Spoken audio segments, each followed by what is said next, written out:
Good morning students. Students, our today's topic is homophones. सबसे पहले what are homophones? कि homophones कहते किसे हैं?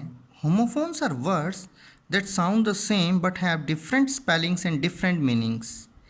यानी homophones इंग्लिश में कुछ ऐसे वर्ड्स होते हैं जिनकी साउंड सेम होती है लेकिन स्पेलिंग डिफरेंट होती है और मीनिंग भी डिफरेंट होता है।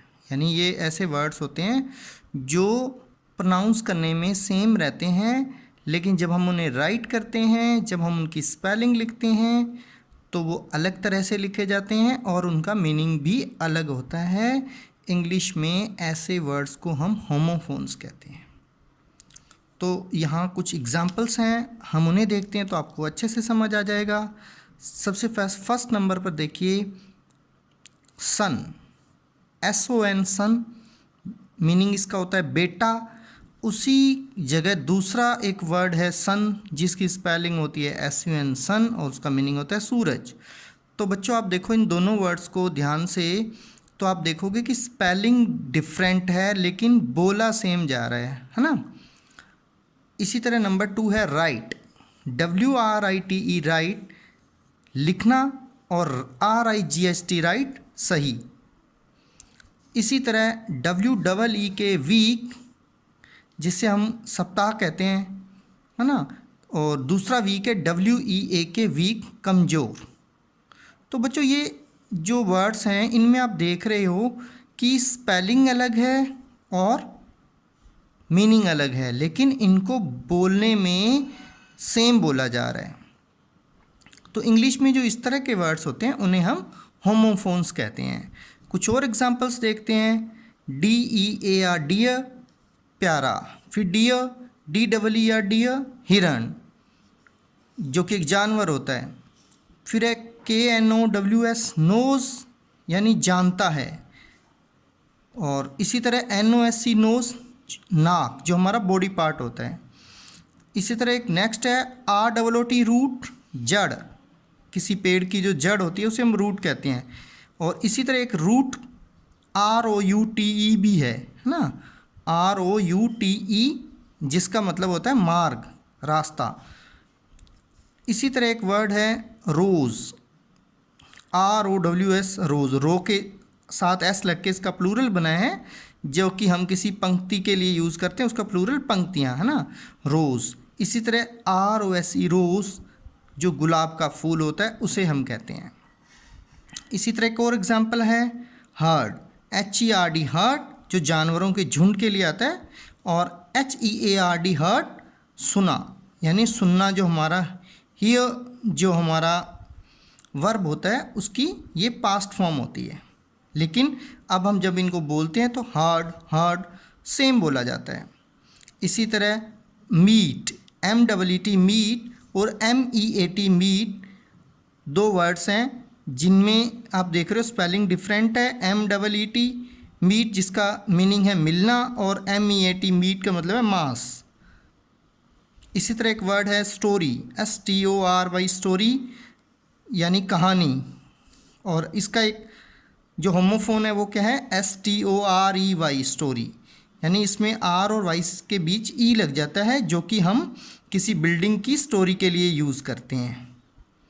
तो बच्चों ये आपने देखा, मैंने आपके लिए 10 एग्जांपल्स नोट किए हैं।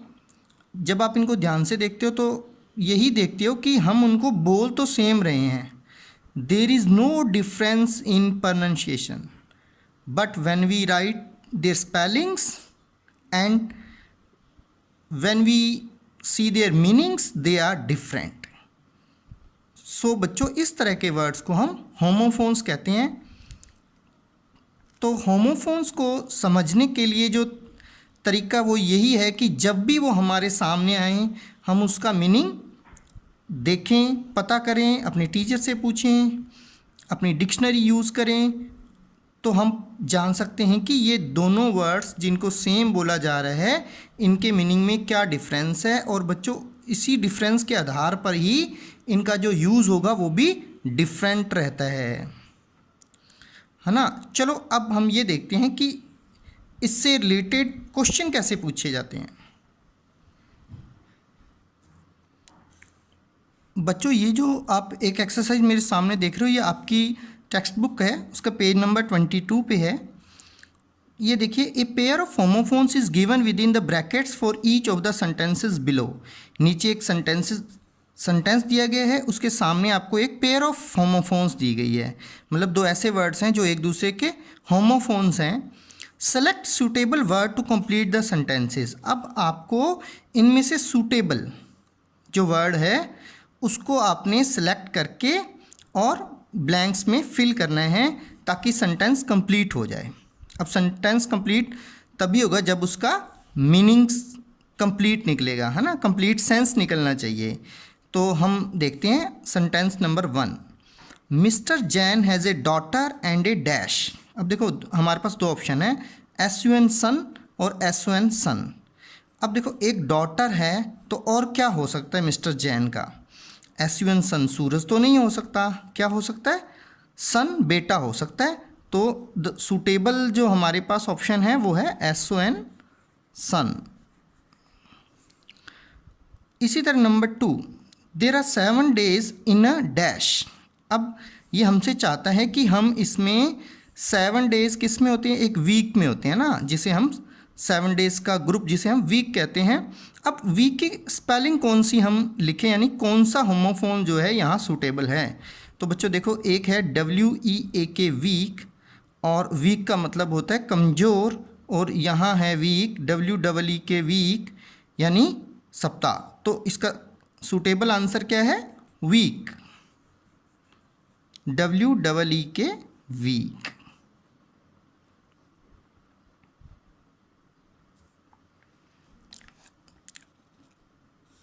चलो बच्चों, अब हम इसका नंबर 3 देखते हैं।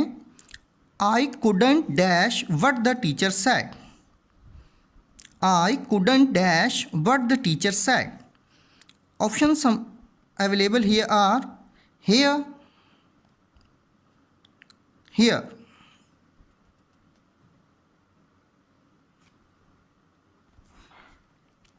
यानी हमारे पास ऑप्शन है हियर और हियर। हियर HER हियर और HEAR हियर। यानी एक है एडवर्ब हियर जो प्लेस के लिए आता है, और एक है हियर सुनना। तो यहाँ पर टीचर ने क्या कहा? मुझे नहीं डैश, यानी सुना। तो सुनने से रिलेटेड जो यहाँ पर वर्ड है हियर, हम वो लिखेंगे जो कि करेक्ट आंसर होगा। नंबर 4 है the line rain after a dash. The line rain after a dash. तो शेर जो है एक डैश के पीछे भागा। हमारे पास वर्ड्स हैं डियर, DEAR डियर, और DEER डियर। देखो एक डियर प्यारा के लिए होता है, दूसरा डियर हिरन एक एनिमल के लिए होता है। तो जो एनिमल वाला डियर है यहाँ सेंटेंस को सही कंप्लीट कर सकता है, तो हम लिखेंगे डियर। तो बच्चों आप इस तरह से अपनी बुक में ये आप एक्सरसाइज कंप्लीट कर सकते हो। तो इसमें जो मेन बात जो देखने की है वो ये है कि सबसे पहले हमें उनके मीनिंग्स पता होने चाहिए वर्ड्स के। तो होमोफोन्स में जो भी वर्ड्स आएंगे, हमें जब तक दोनों के मीनिंग नहीं पता होंगे तब तक हमारा जो काम है वो अच्छे से नहीं हो पाएगा। तो आप ये पेज नंबर 23 पे जब आपके पास बुक आ जाए तो आप इसको करके देखना। ये आपके लेक्सिकल आइटम्स में एक टॉपिक है जो कि पेपर में आने की संभावना रहती है। तो बच्चों आज आपको होमोफोन्स के बारे में पता चला। अब इंग्लिश में जब भी इस तरह के वर्ड्स आपके सामने आएँ उन्हें आप नोट करें, वह उनके मीनिंग्स पता करें, वह सीखें। इससे आपकी अपनी वोकैबुलरी बिल्ड करने में काफ़ी मदद मिलेगी। Thank you.